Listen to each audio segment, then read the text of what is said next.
Hi, my name's Tom Robertson and I'm here at the Art Gallery in New South Wales here today with Simone Douglas, and we're having a look at her artwork. Could you tell us a bit about what it's about and maybe the title of the work as well? Sure.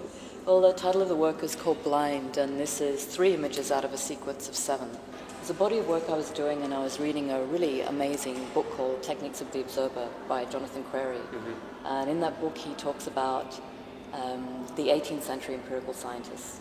And they were staring into the sun in order to gain pure knowledge, because the sunlight was replacing God as pure knowledge at that point. And so they would stare into the sun, and then they would close their eyes and they'd have an after image. And the assistant would make these drawings, which were really beautiful. But what was occurring, which occurred with painters like Turner, was that he was actually burning their eyes out over time.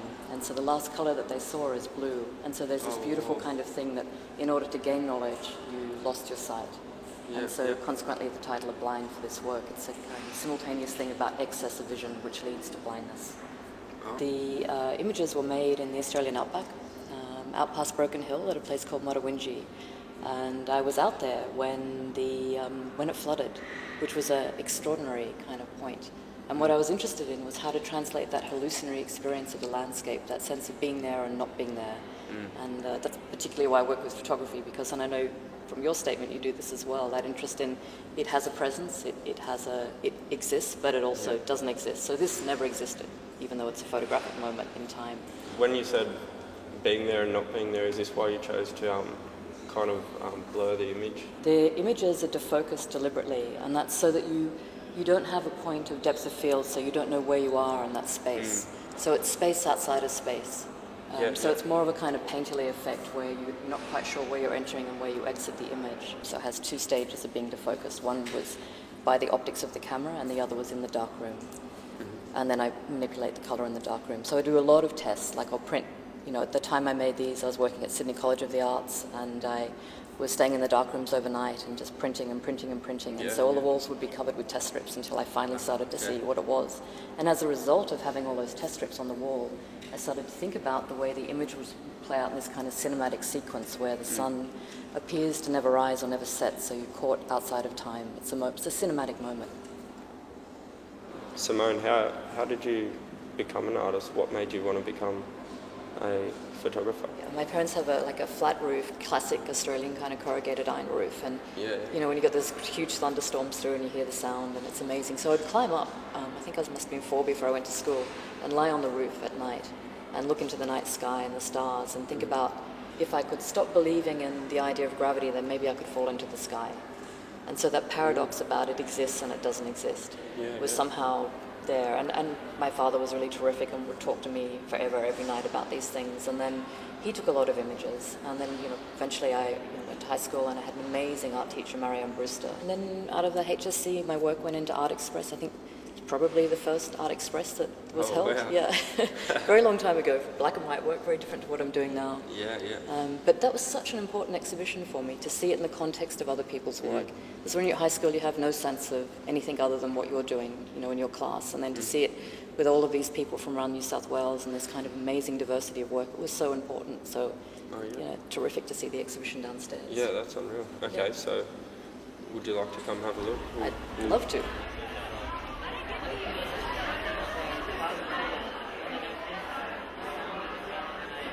I started with installation art. Yeah. So I constructed these silhouettes of surfers on the beach, and then I lit them up and photographed them at night. And I thought you were a surfer.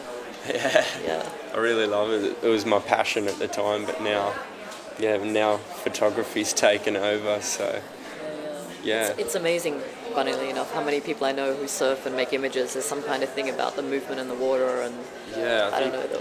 Yeah, that's what I love about it.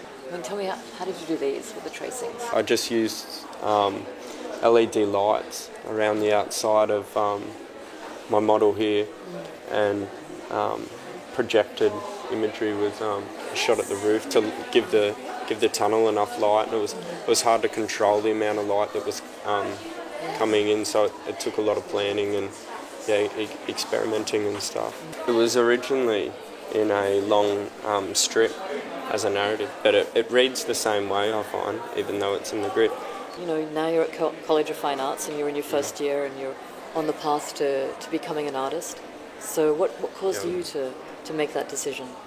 Not sure. Just I've had such positive feedback off everyone, and there's good and bad things about being a professional photographer. Like, I was worried about supporting myself and having a career that could deliver. Yeah, you take the risk. And I just gave last year, you know, I'm working in New York now at Parsons, and you know, gave a speech to our graduating students and was talking about, you know, why you would engage in this area, which there's no job for you at the end of your degree. Yeah. But when I interviewed people who were 20 or 30 years older and asked them, and they said because it's a life where you get to engage in questions that are really important to you.